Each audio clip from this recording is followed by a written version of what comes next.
Posso? Posso? Tocou agora num ponto interessante, que é o ponto das CIMs e das áreas metropolitanas. Entende, enquanto Presidente da Junta Metropolitana, que o atual modelo de governo, áreas metropolitanas, CIMs, municípios, é suficiente ou é preciso aqui um layer, uma camada intermédia de governação capaz de criar mais políticas congregadas de vontades e de sinergias? Eu responderei sem nenhuma dúvida que é preciso essa camada, mas direi de outra forma, de forma mais defensiva.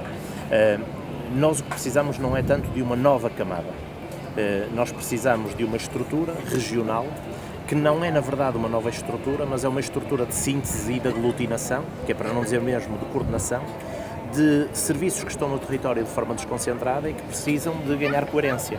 Discutir as temáticas, por exemplo, do emprego, sem tratar das questões da educação e do ensino profissional em concreto, é uma estultícia. A verdade é que o emprego e a educação ao nível regional não dialogam e são as políticas nacionais que definem os eixos. Ora, quando as políticas nacionais definem os eixos, tendem a definir de uma forma mais ou menos homogénea, ou então a presumir diagnósticos ou leituras de diagnósticos que têm pouco a ver com a realidade. E de facto, como muitas vezes se diz, a distância do Porto a Lisboa é diferente da distância de Lisboa ao Porto, porque na verdade temos uma grande dificuldade em sentir a proximidade dos decisores e muitas vezes temos decisões que estão mais acantonadas em pressupostos ou em aparentes conhecimento da realidade do que na própria realidade propriamente dita.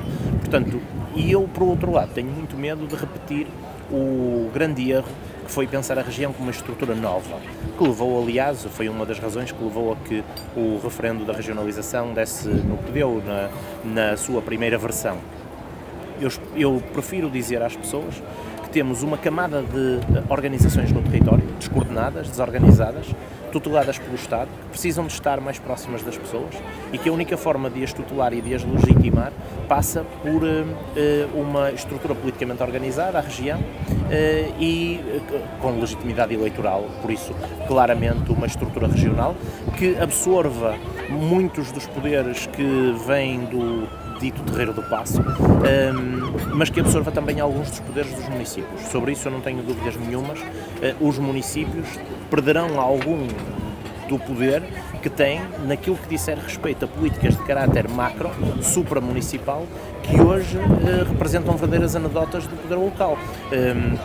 É muito comum ver, quando se cruzam dois PDMs de dois municípios vizinhos, que num PDM o terreno acaba em reserva ecológica e ali começa uma zona de construção intensiva. Portanto, há aqui uma necessidade de dar à região conteúdo que resulta do que vem de cima para baixo, mas também do que vai de baixo para cima. Em 200 anos, o país conseguiu passar de uma realidade de 50% da população a viver no interior, 50% no litoral, para uma realidade que hoje temos de mais de 80% a viver no litoral e 20%, não chegando a 20% a viver no interior. O que é que acha para si, enquanto autarca, enquanto decisor político, enquanto cidadão também, o que é que correu menos bem ou correu bem para que este movimento tivesse acontecido, mesmo com sucessivos governos, com sucessivas tentativas de mitigar este problema da interioridade sem sucesso? Comecemos pela primeira parte da questão, que é muito interessante. Já nem a distinção litoral-interior serve para explicar o país, porque o litoral português é ele próprio tão dual como a distinção litoral-interior. Ou seja, as duas áreas metropolitanas têm indicadores altamente contraditórios com o centro litoral, por exemplo, ou com o norte do litoral, para não falar no litoral alentejano, que desfazem a tese da velha dicotomia litoral-interior. Segunda questão, que não é menor.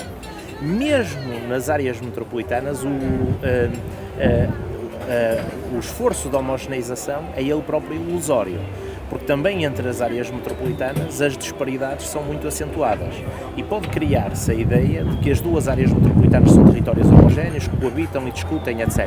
Na verdade, nós temos que reconhecer que quando discutimos uma série de temáticas, estamos a discutir em paridade institucional, interpares, mas em grandes desigualdades, às vezes benéficas para Lisboa, outras vezes para o Porto, não é isso que tem causa, mas em territórios que são eles próprios muito, muito desiguais. O problema que aqui está é que nós, não saindo desta discussão, o litoral interior, interior baixa densidade, envelhecimento, pensando o envelhecimento e a desertificação como um processo que se combate por injeção de dinheiro, o que nos vai acontecer provavelmente um dia é termos territórios de baixa densidade no interior do país hiper equipados. Chegaremos todos à conclusão que a França chegou nos anos 80, depois de ter feito o grande esforço de desenvolvimento das suas regiões, mas aí havia regiões com a teoria dos polos de crescimento. Chegaremos todos à conclusão de que investimos tudo o que havia para investir, agora só se construindo uma segunda piscina e um segundo auditório para ficarem de novo fechados, mas isso não atrai, por sua vez, população. Eu julgo que nós fizemos o esforço que tínhamos a fazer do ponto de vista do investimento público, na dotação de equipamentos, muitas vezes equipamentos que se acumularam e que não estão coordenados, mas estão lá, e agora é preciso fazer um investimento do ponto de vista da atratividade económica, e mais uma vez aqui a temática da regionalização tem vir para cima da mesa, porque em muitos casos serão os serviços públicos e a descentralização dos serviços públicos a serem verdadeiros motores do desenvolvimento. Pense-se no que significou para Vila Real, para falar apenas de Vila Real, mas podemos ir à Covilhã. Pense-se no que significou para Vila Real a Universidade de Trás-os-Montes, o polo da Universidade de Trás-os-Montes e Alto Douro, para se perceber que há uma série de investimentos que não são auditórios, piscinas, pavilhões, que são absolutamente decisivos, que têm sido negligenciados pela ideia de que cada Presidente de Câmara quer ter a sua rotunda e o seu Presidente de Câmara, portanto, assumindo isso absolutamente, de forma absolutamente autocrítica, cada um quer ter o seu pavilhão e de preferência inaugurá-lo, e percebendo que se calhar hoje a tese tem que ser diferente. Se calhar, na lógica da distribuição equitativa e até democrática no território, faz mais sentido construir um pavilhão numa zona urbana do que numa zona interior, porque na zona interior a forma de captar população já não é pensar que vamos construir mais uns equipamentos. Desenvolvimento económico faz-se com políticas públicas e com um investimento correto na captação de indústrias, porque vejamos, se não houver emprego, não há maneira de captar o que quer que seja. Visite-se Vila Real, Coimbra ou Covilhã nas férias de verão e perceber se há que 100 alunos a cidade está deserta. Passámos por lá, precisamente por isso. Deixe-me fazer aqui, para terminarmos, porque já muito disse e muito profundamente nos conseguiu elucidar uma série de temas. Nós temos um retângulo muito pequeno, muito singelo, com 200 km de largura. E a pergunta que lhe faço, depois de tudo o que ouvi, é como é que definiria neste retângulo tão pequeno, interior? O que é para si interior? Tenho dificuldade porque há bocadinho acabei por dizer que a velha dicotomia litoral-interior já não se torna operacional para explicar o modelo de desenvolvimento português. Eu diria que hoje nós temos uma realidade que são as duas áreas metropolitanas, queiramos ou não, com algumas homogeneidades e com muitas heterogeneidades, apesar de tudo, e depois eu diria que temos o resto do país para conceptualizar. E modelos de desenvolvimento bem conceptualizados passam por reconhecer que se calhar a melhor forma de definir o interior é aquele território que pode comunicar com Espanha. Relativamente a quem nós temos estado de costas voltadas. Aliás, na verdade, nós temos estado de costas voltadas para dois territórios. O território Espanha, porquê? Porque o nosso modelo de desenvolvimento sempre foi muito litoralizado numa primeira fase e muito metropolitanizado numa segunda fase. Apesar de tudo, o Norte escapou um bocadinho a esse perigo, a essa tentação, porque a relação do Norte com a Galiza é uma relação completamente fluida. Não apenas do ponto de vista económico, do ponto de vista cultural, do ponto de vista da relação universitária, dos estudantes, etc. Claro. etc. É uma relação absolutamente fluida. Uma fruição.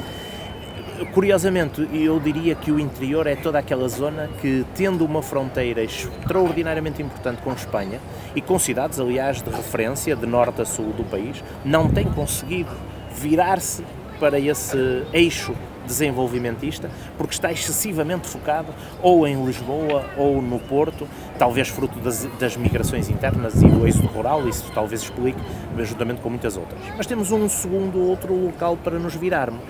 É que do Algarve, se calhar, estamos mais perto e faz mais sentido olhar para Marrocos do que olhar para Lisboa. E nós temos, do outro lado do Mediterrâneo, que é já ali, nós temos um mesmo aqui ao lado. É mesmo aqui ao lado, é mesmo aqui em frente, nós temos um território que tem uma pujança económica extraordinária e que estamos a desprezar, que até do ponto de vista cultural tem uma relação histórica absolutamente extraordinária connosco. Eu diria, se calhar até lhe devemos alguma da nossa independência, e temos-o desprezado. E temos-o desprezado por esta modernidade que se tornou modernidade de uma europeização excessiva que nos faz esquecer outras pontas que nós temos que aperfeiçoar, seja com Marrocos, que não é sequer um território de língua oficial portuguesa, seja com o Brasil, seja com a África de língua oficial portuguesa. Por isso eu diria que o interior é todo aquele que não se relaciona com as suas margens. Apesar de tudo, o litoral relacionou-se relativamente bem com o mar e permitiu crescer, fazer Portugal crescer para além da terra, pelo mar dentro. Curiosamente, onde a terra se toca, onde está mais próximo, como acontece no Mediterrâneo, fechamos. Acho que esse é um problema que temos que resolver rapidamente, sob pena de continuarmos com esta ideia peregrina que nunca se consumará, de que o envelhecimento demográfico e o dilema demográfico que o país vive e que viverá durante os próximos 50 anos se vai resolver com piscinas e pavilhões. Gostemos ou não de pensar assim gostemos ou não, mas se hoje invertêssemos a nossa taxa de natalidade e a nossa estrutura de fecundidade, se passássemos a ter os 3 filhos por casal ou 3,2 filhos por casal que tínhamos nos anos 60, os efeitos disto na pirâmide demográfica ver-se-iam daqui a 25 ou 30 anos, ou seja, pelo menos uma geração precisaríamos para inverter o ciclo. Portanto, esperar que um investimento imediato de um equipamento signifique uma atratividade de população e vai toda a gente para uma cidade só porque lá tem um auditório grande com boas condições para o teatro é claramente um erro histórico, e o pior que nós podemos fazer não é cometer um erro histórico, porque isso